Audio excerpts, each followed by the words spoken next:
السلام عليكم ورحمة الله وبركاته. ازيكم احلى متابعين في الدنيا؟ وحشتوني جدا جدا جدا، وحشتوني بجد والله. وحشني الوقفة في المطبخ معاكم، وحشتني الوصفات الجميلة وانا بعملها معاكم كده. ان شاء الله بإذن الله نرجع ده كله كده ايه واحدة واحدة بقى كده، ونرجع للتصوير تاني، ونرجع للوصفات بتاعتنا الجميلة دي تاني. هنبدأ كده نسمي الله كده الأول، ونصلي على الحبيب المصطفى عليه أفضل الصلاة والسلام. طبعا ما صورتش بقى معاكم من زمان، فايه هتلاقولي كده في الكلام بقى ايه، يعني بتلخبط شوية بقى في تسجيل الكلام، فاعذروني بقى. طبعا داخلين على شهر رمضان، كل سنة وانتم طيبين. هنعمل بقى وصفتنا الجميلة بتاعة رمضان. انا جايلكم بقى بوصفة حلوة قوي كده لشهر رمضان، وصفة الكنافة. هنعملها بطريقة حلوة قوي، هتعجبكم قوي. وبالنسبة للناس اللي بتعمل شغالة شغل اونلاين زينا كده، ان شاء الله باذن الله الوصفة دي برضك هتبقى جميلة جدا في شغل الاونلاين. وبتبقى مطلوبة جدا، وهي بجد وصفة في منتهى الجمال. تابعوا بس معانا الفيديو للآخر، وما تحوليش لا كده ولا كده، تابع الفيديو للآخر خالص.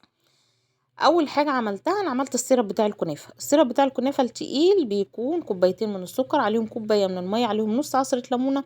ما بقربش ناحيتهم اي معلقة خالص، باخدهم على البوتاجاز لمدة 5 او 8 دقايق، اسيبهم يغلوا، بعد كده اطفي عليها البوتاجاز. وخلاص على كده، واركنها على جنب تبرد بقى براحتها لحد ما احضر الكنافه. معايا ده نص كيلو من الكنافه زي ما انتم شايفين كده. خدت عليه في الاول خالص كده معلقتين كبار من السكر البودره، وخدت بقى كوبايه من السمنه البلدي. حابه تعمليها بزيت اعمليها، حابه تعمليها بسمنه عاديه اعمليها، المتوفر عندك في البيت اعمليه.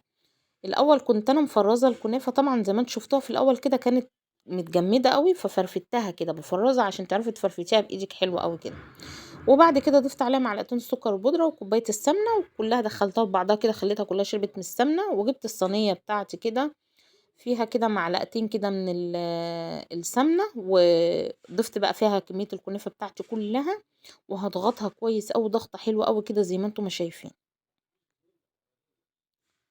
هضغطها بقى كده كويس كده قبل ما ادخلها الفرن. زي ما قلت لكم الوصفة بجد سهلة وفي منتهى الجمال، وغالية جدا، بتتباع غالية جدا بره.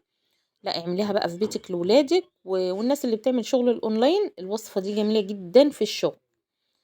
ده معايا دي كوباية من الكريم شانتيه، كوباية وربع كده يعني، هم اللي كانوا موجودين عندي يعتبر. وهاخد كوباية مية متلجة كده زي ما انتوا شايفين، فيها قطع من التلج كده عليه. وطبعا انا كنت حطيت عليه معلقتين سكر، بس طبعا ما ظهرتش معاكم في التصوير. وهاخدهم كده بالمضرب، وهخفقهم كويس قوي لحد القوام بتاعه ما يرتفع كده زي ما انتوا شايفين.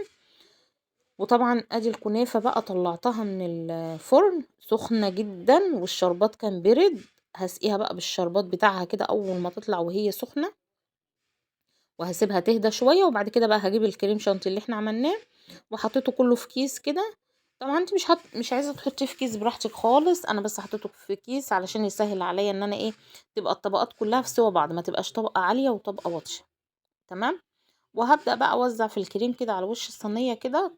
كمية الكريم اللي معايا كلها كده، هعمل طبقة من الكريم شانتيه على وش الكنافة زي ما انتم ما شايفين كده.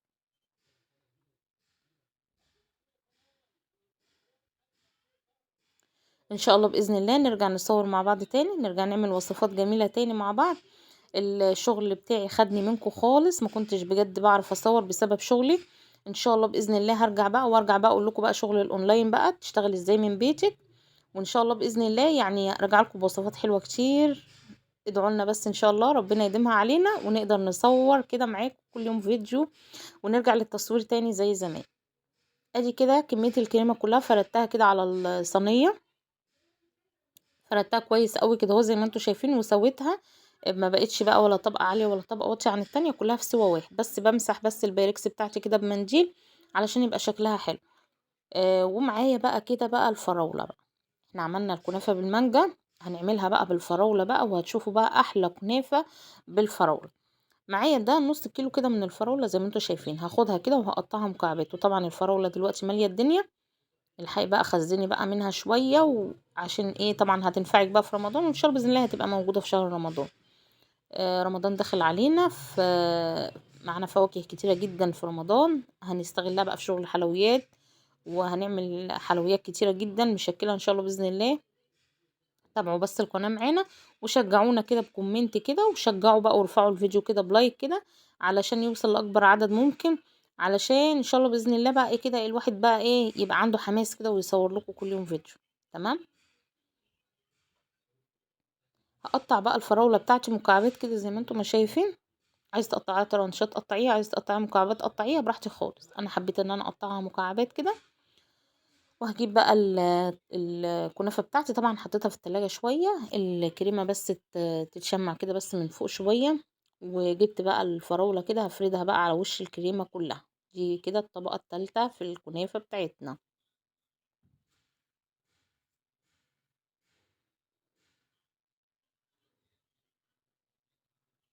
انا كده فردت طبقه الفراوله كلها على وش الكنافه كده. ودي بقى معانا اخر طبقه بقى وهي طبقه الجيلي. ده معايا كده نص كوبايه من الميه المغليه في الكازرولة كده زي ما انتم شايفين. ومعايا كده باكت كده من كيس الجيلي. تمام. تمام. معايا في الفيديو للاخر، اوعوا تكونوا سبتوني ورحتوا كده ولا كده. اللي بقى وصل معايا المقطع ده بقى يصلي على الحبيب المصطفى عليه افضل الصلاه والسلام عشان اعرف انتوا كملتوا معايا الفيديو للاخر. اهو كده زي ما انتم شايفين نص كوبايه من الميه السخنه.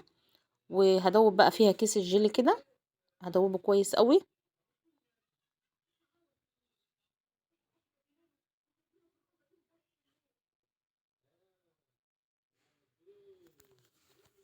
يلا كده زي ما انتم ما شايفين.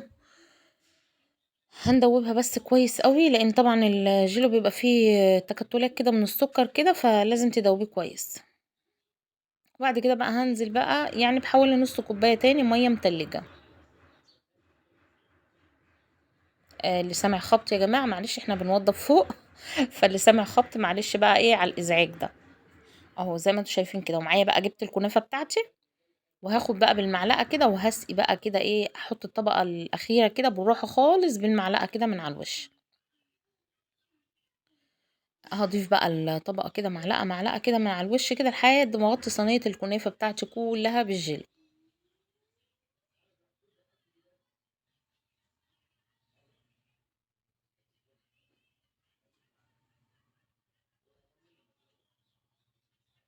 كده زي ما انتم ما شايفين كده. طبعا ايه اي صوت بقى تلفزيون ظاهر معاكوا اي صوت خبط ظاهر معاكوا يعني ايه. ولادي مش عايزين يوطوا التلفزيون. يعني الحكم ليهم هما في البيت ده. فاعذروني بقى. اهو كده زي ما انتم شايفين انا بغطيها بقى شوية شوية كده. بالجيلي كده بالمعلقة بقى ما تكبيش الجيلي مرة واحدة عشان ما يبهدلكيش الدنيا والكريمة تعمل معاكي تسيح وكده. لا واحدة واحدة كده بالمعلقة لحد ما تغطي الوش كله زي ما انت شايفاه بالشكل ده. هندخلها بقى التلاجة. سيبها كده تجمد كده شوية كده في التلاجة وبعد كده بقى نقطعها زي ما انتوا شايفين على الجمال والحلاوة وايه بقى. العيال ما صبروش لحد ما اقطعها معاكم. لا هم قطعوا منها وكلوا فانا اللي لحقته منها عشان اصوره معاكم. ودي كانت وصفتنا. اشوفكم بخير ان شاء الله باذن الله في فيديو جديد ويا رب تكون وصفتي عجبتكم. والسلام عليكم ورحمة الله وبركاته.